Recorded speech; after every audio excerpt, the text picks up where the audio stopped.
E për ata një shikues të dashur, në studio kemi një mysafire shumë të veçantë, e cila është zonja Nora Pereci Sejdiu, asistente në fakultetin në Universitetin e Prishtinës dhe e cila ka doktoruar në fushën e inteligjencës artificiale.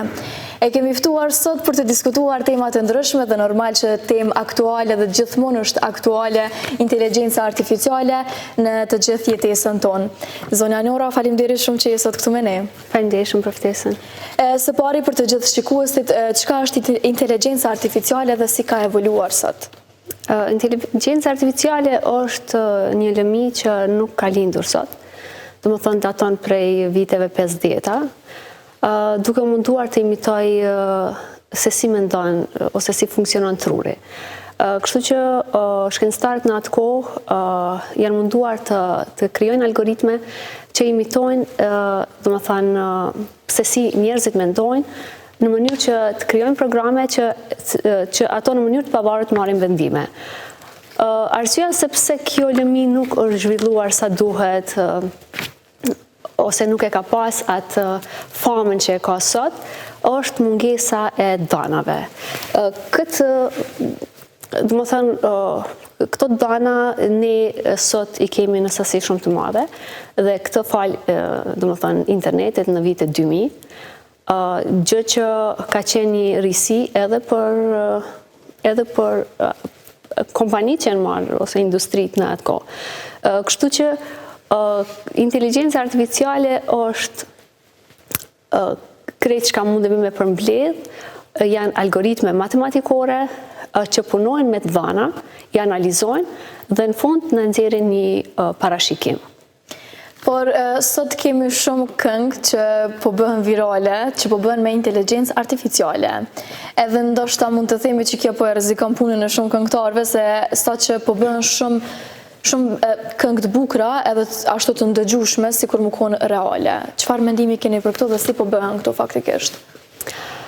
Po kjo është një pjesë e inteligjencës artificiale, domethënë inteligjenca artificiale nuk kufizohet vetëm në këto gjana, kuptohet inteligjenca artificiale ka sjell shumë risi edhe e ka lehtësuar jetën tonë në përgjithësi, domethënë inovacioni në mjekësi, në identifikimin e smundjeve të ndryshme, pastaj kërkimi është bërë shumë më i lehtë. Në të kaluamën për me marrë një informacion është dashur, për shembull, jo në kaluamën e largët, por ndoshta me një kaluam shumë të afërt, nëse është dashur një informacion në Google, është dashur të hulumtosh në disa faqe të Google-it për me arrit një informacion edhe nuk e kemi ditë nëse është informacion i saktë apo jo. Kurse tash janë shumë aplikacione, një ndër to që është e njohur edhe në Kosovë, më e njohur apo them ashtu është ChatGPT ose Claude, DeepSeek, ka shumë të tjera. Këto janë një pjesë e inteligjencës artificiale që merret me gjenerimin e tekstit. Kështu që për me gjeneru një tekst, i është dashur të ketë informacion, domethënë në këtë rast këto quhen LLMs në gjuhën e industrisë ose large language models, të cilat gjenerojnë tekst duke u bazuar në tekstet që ne ose ata që i kanë kriju kanë vendosur në databazën e tyre. Kështu që shkon edhe i hulumton. Pse kjo ka treguar një sukses shumë të madh, është se teksti gjenerohet shumë lehtë, edhe gabimet nuk mund t'i dallojmë. Tash, në kohët e fundit, domethënë, kjo ka qenë, domethënë, industritë kanë bërë edhe më herët gjenerim të imazheve, kemi pa filma të ndryshëm ose video inqizime, këngë kështu me radhë. Tash me aplikacionet që mundemi edhe në telefon me instalu, ne mundemi vetë të gjenerojmë një këngë ose një video të shkurt, por normal që ato nuk gjenerohen vetë, domethënë ne duhet t'i japim informacione, kështu që për me u gjeneru një këngë, ne duhet fillimisht t'ja japim disa tinguj. Pse për shembull zëri i këngëtarëve është shumë lehtë i manipulueshëm në këtë rast, sepse këngëtarët kanë shumë këngë, edhe për me gjeneru, për me imitu, do më thënë, një këngëtar, ne duhet ja japim disa këngë të, do më thënë, modeli që është inteligent, i merr të gjithë tingujt, i analizon, i regjistron, pastaj sipas melodisë, po. Sipas melodisë edhe i përshtatet, domethënë. Kjo pastaj mund të bashkohet edhe me video, ku normal duhet t'ja japim zanoret, bashkëtingëlloret, si lëviz mimika e kështu me radhë. Ndonjëherë keni pa që nuk janë edhe aq reale, sepse nuk mund të koordinohen shumë mirë. Kështu që krejt varet sa i japim informacion, edhe aq më i mirë modeli do të bëhet. Dhe më thonë tekstet shkruhen prej nesh në këtë rast, dhe pastaj gjenerohen në zërat e ndryshëm që i ka pas këngëtari, dhe ajo del një këngë sikur reale. Po. Por këto janë disa prej teknikave që i përdorin ata që e bëjnë këtë, por sa është e vështirë me i realizu këto? Kjo është shumë e lehtë më realizu në kohët e fundit, sepse gjithë punën e kryen modeli. Do të thonë, vështirësinë më të madhe e kam pas ata që e kam programu, do të thonë si model, janë modelet e AI që punojnë me algoritme, kuptohet, do të thonë gjithçka është matematikore mbrapa, sepse pjesë AI, do të thonë është machine learning, ose në gjuhë shqipe përkthehet edhe si mësimi automatik, ose mësimi makinës. Kjo ka qenë fakt, është pjesë AI që e mëson makinën këtë rast të mendoj në një farë mënyre, ose të marrë vendime. Sepse ende teknologjia nuk ka arrit ta imitoj trurin si ne mendojmë. Do të thotë, mund ta mësojmë një algoritëm si të merr vendime, por si bëhet kjo? Duke i dhënë, kuptohet, të dhëna. Nëse ju kujtohet ose në aeroporte, ose kur kemi të bëjmë me detektimin e nënshkrimeve ose të dhëna, të tjera, ne fillimisht modeli duhet t'i japim disa mostra që duhet ta detektoj, për shembull shkronjën A. Shkronjën A, personat të ndryshëm e shkruajnë ndryshe. Do të thonë, sa më shumë ne t'i japim forma se si shkruhet shkronja A, aq më mirë modeli do ta detektoj shkronjën A në këtë rast. Ose tek imazhet. Nëse dëshirojmë, për shembull, një prej mund ta marrim si shembull edhe detektimin e fytyrës në telefon, se si e bën këtë telefoni. Do më thonë, telefonat e mençur, prandaj quhen të mençur, kanë algoritme brenda që i njohin fytyrën tonë, por telefoni nuk e njeh fytyrën ne kur e blejmë telefonin. Fillimisht ne duhet ta incizojmë, apo do më thonë, edhe na kërkon në të gjitha pozicionet, poshtë, lart, anash. Kjo është një mësim i makinës. Do më thonë, ne po i japim makinës disa imazhe tonat, po nëse ne, do më thonë, tash është e programuar mirë që në të gjitha lëvizjet i merr imazhet edhe ti mund ta hapësh telefonin edhe në këtë pozicion, edhe drejt edhe sido që të jetë. Por cila teknika do të mi përdor një fillestar që nuk den mi bo këto gjona, ose është e vështirë për ata që e kanë fillimin e tyre në këto procese?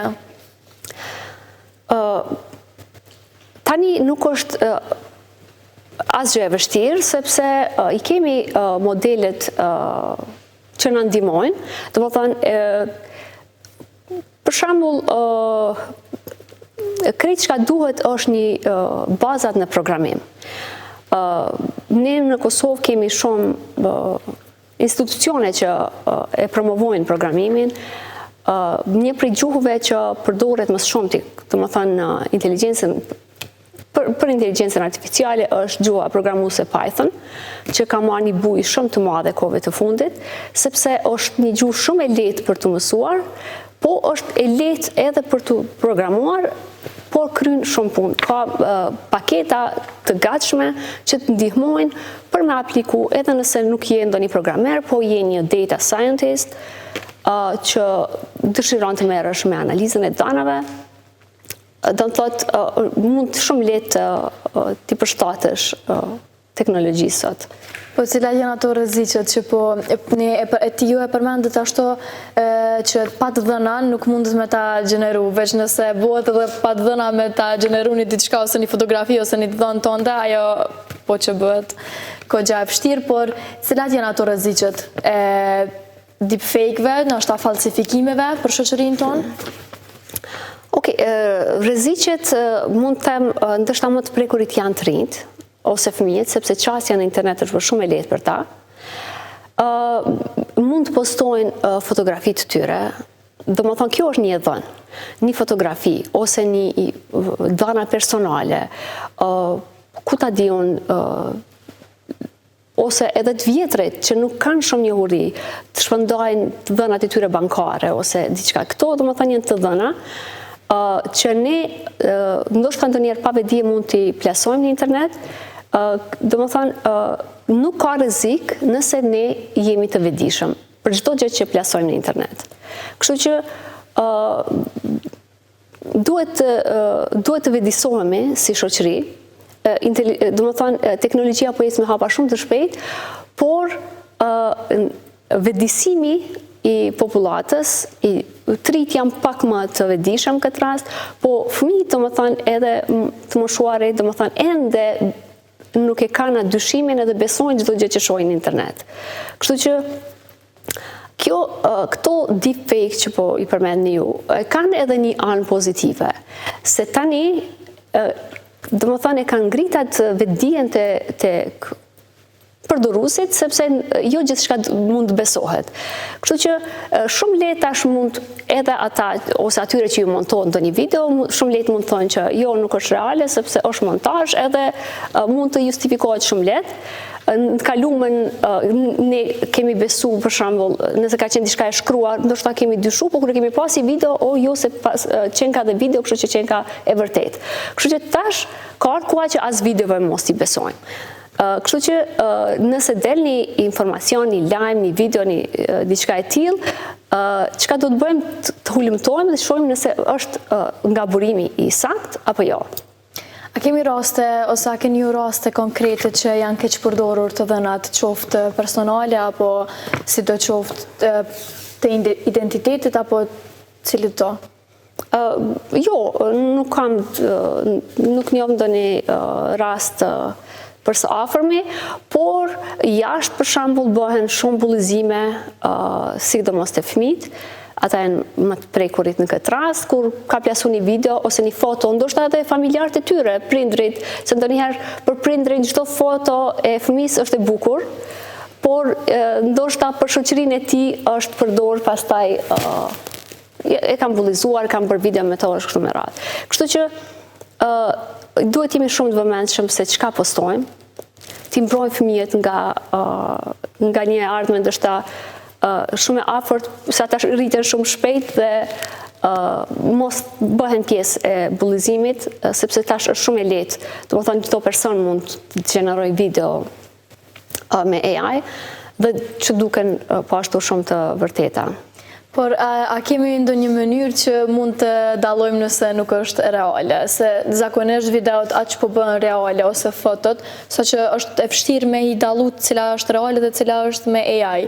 Po cilat janë ato mënyrat që mund na thuash që mund t'i vrejmë që nuk janë reale ose të falsifikuar? Po, duhet të shikojmë me vëmendje një video për shembull, sepse ndonjëherë mimika nuk përputhet me zërin.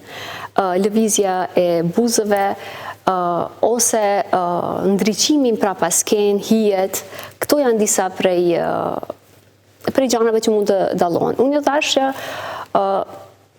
sa më shumë modeli t'i japim dhëna, për shembull për me gjeneru një video shumë profesionale, ne duhet t'i japim modelit gjitha pozicionet tona. Përndryshe nëse japim vetëm një fotografi thjesht, atëherë nëse fotografia bëhet duke lëvizur, ti automatikisht në profil nuk do ta njohësh veten, sepse modeli nuk ka arritur ta mësoj gjithë profilin e personit që dëshiron të krijojë një video.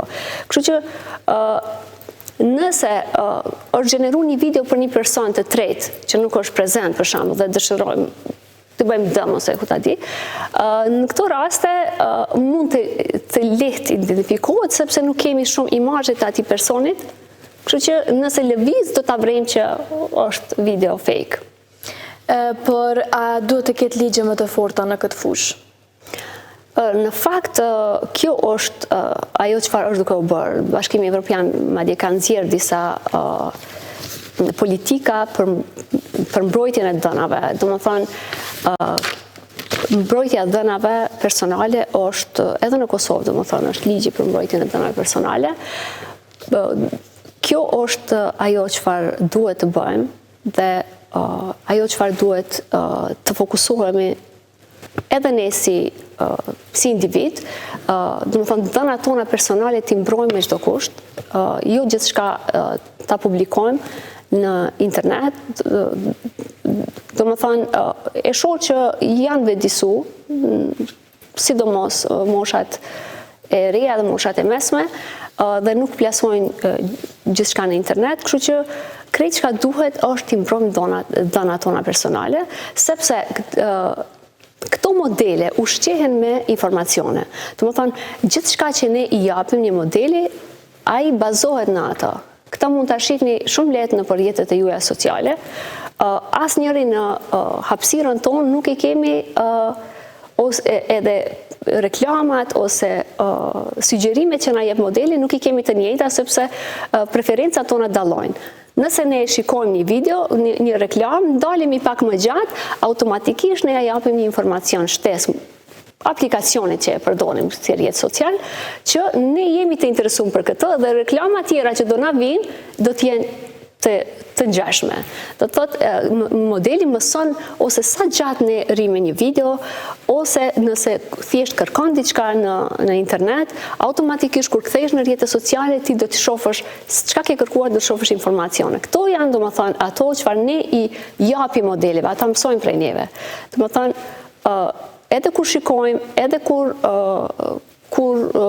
hulumtojmë në internet, gjithçka është një informacion që modelet e marrin prej nesh.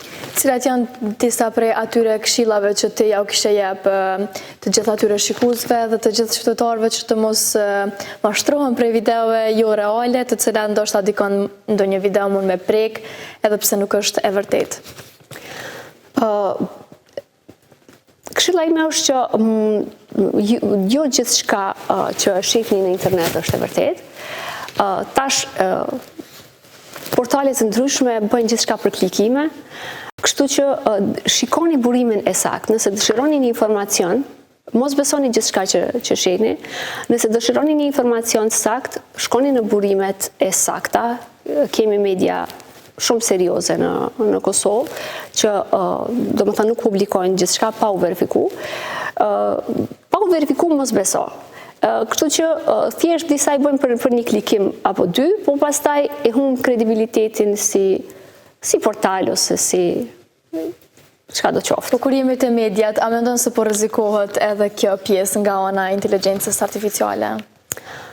Unë mendoj të kundërtën. Unë mendoj që tani ka ardhur koha që mediat të ngriten në këtë aspekt dhe besoj që në një tarë më shumë të afërt njerëzit do t'i kthehen sërish media, sepse ai do t'jetë burimi kryesor I informacionit të sakt. Kështu që nëse shohim një video në internet, tani ne ku do të bazohemi, sepse videot nëse bëhen aq të vërteta, aq të reale, ne do të shikojmë automatikisht një media që është serioze dhe do ta shikojmë nëse e ka publikuar e media si lajm, atëherë ne patjetër që do t'i besojmë.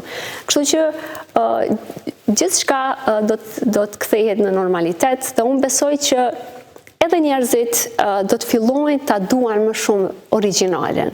Keni parë këto këngë që po bëhen me AI që ju I përmendët, nuk kanë marrë ndonjë bujë të madhe domethënë nuk janë bë aq për momentin ndoshta shikoni se si është bërë, po dikur do të bëhen edhe monotone dhe njerëzit gjithmonë kërkojnë origjinalitetin, kërkojnë diçka që është e vërtetë.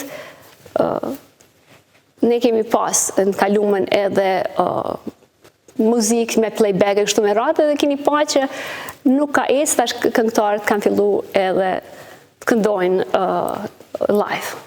Faleminderit shumë zonja Nora për të gjitha këto informata dhe gjithashtu për kohën që gjetet të na flasësh për këtë temë të rëndësishme për të gjithë neve dhe shpresoj që një të ardhme të afër të gjitha këto të kenë si anët pozitive, por edhe ato i kuptojmë që janë negative, por shpresojmë që të jenë më shumë pozitive gjithmonë. Faleminderit shumë për ftesën.